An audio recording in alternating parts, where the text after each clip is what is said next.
충격적인 소식입니다.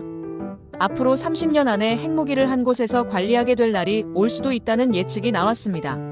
러시아, 중국, 북한의 핵 위협이 고조되면서 미국은 맞춤형 핵 전략을 강조하고 있습니다. 선제 핵 사용 금지 정책을 명시적으로 채택하지 않으면서 동맹국과의 협력과 미사일 방어망을 중요하게 생각하고 핵 전력 현대화를 추진하고 있습니다.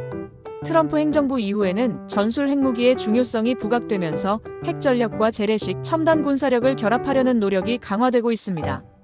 시진핑 주석은 중국의 핵무력을 중국 강대국 지위의 전략적 기둥이라고 언급하며 핵무기의 역할을 강조하고 있습니다. 소극적인 핵 전략에서 벗어나 핵무기 역할 확대와 핵 역량 확충을 모색하고 있는 것이죠. 이러한 상황 속에서 한미 관계는 더욱 중요해지고 있습니다. 워싱턴 선언을 통해 확장 억제 운영 방안을 명시하고 핵협의 그룹 NCG를 신설하여 핵 유사시 기획에 대한 공동 접근을 강화하고 있습니다. 전략 핵 잠수함의 한국 기항 등 전략 자산의 정례적인 가시성 증진도 논의되고 있습니다.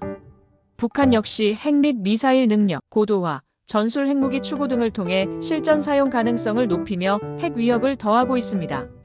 문제는 핵 보유국들의 충돌이 조만간 일어날지도 모른다는 것이 문제입니다. 과거 핵 보유는 일부 선진국에만 국한된 것이었다면 앞으로는 심지어 테러 집단에게도 넘어갈 수 있는 위험한 물건이 될 가능성이 매우 높아졌습니다. 핵이라는 것은 한번 터지면 양측에서 맞공격으로 이어질 수 있기에 그 심각성이 더해집니다. 그렇다면 국제적 합의에 의해 핵을 체계적으로 관리할 필요가 있습니다.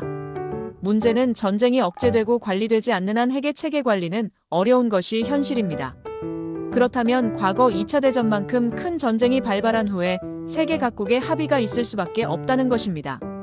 이 경우 핵 전쟁 등 상당한 피해가 있을 것으로 추정됩니다. 다른 하나는 세계연합 결성으로 세계 각 국가들이 평화에 대한 갈망이 커질 때 가능하며 특히 미국, 중국이 상대적으로 약화되고 그 외 국가들의 입김이 거세어질 때 가능해질 것입니다. 이러한 복잡한 국제 정세 속에서 핵무기를 한 곳에서 관리하려는 움직임은 어떤 의미를 가지는 것일까요? 핵무기 관리 통합은 핵무기 사용의 위험을 줄이고 국제사회의 안정을 가져올 수 있다는 긍정적인 측면이 있습니다. 하지만 핵무기 관리 권한을 누가, 어떻게 가져갈 것인지에 대한 논의는 매우 민감하고 복잡한 문제가 될 것입니다. 미국의 핵무기 성능 및 시설 유지를 위해서는 막대한 비용이 소요될 것으로 예상됩니다.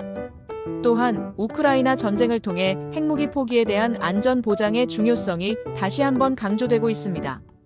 앞으로 30년 핵무기 관리 체계는 어떤 방향으로 흘러갈까요? 핵무기 없는 세상은 과연 가능할까요?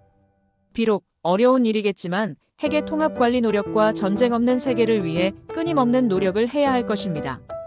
국제사회의 노력과 관심이 필요한 시점입니다.